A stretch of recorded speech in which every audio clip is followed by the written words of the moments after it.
problem being addressed with this proposal is the contamination of shallow wells in Kabwe. Cholera is one of the top offenders in the area when it comes to waterborne diseases.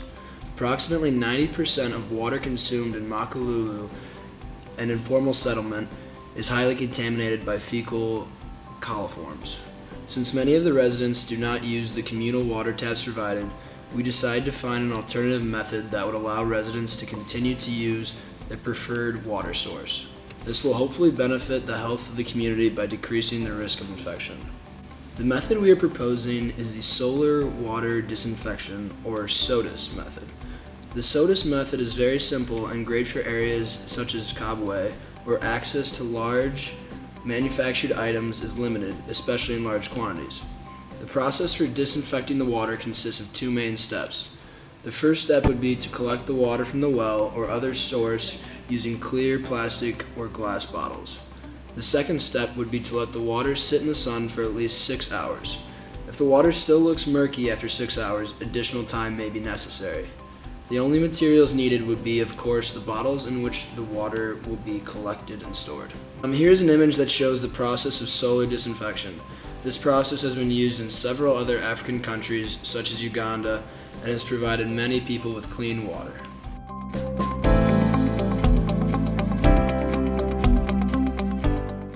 The budget for this project is $50,000. Most of this money would go towards paying for the plastic water bottles. Each family or household would receive 2 bottles.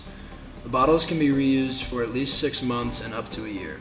The main concern with using the bottles longer than a year is exposure to harmful chemicals. However, the need for clean water may outweigh this concern. Any additional money can be used to incentivize educational programs. The education program we are proposing would teach local residents how to use the water disinfection method and why having clean water is important. We believe it would be most beneficial to educate leaders in the community because they may have the biggest influence on the rest of the residents. An example of how we would educate the locals would be creating theater performances that teach the information. Theater has been proven to increase community involvement and increase the effectiveness of broadcasting the bigger message as well. Compensation for the community leaders' time and effort could be awarded with any money left over after the bottles have been purchased. It's going to be important for us to raise awareness of solar water disinfection and the process that must be taken to ensure water is being consumed safely. We decided to market our solution as "Fight Water with Fire."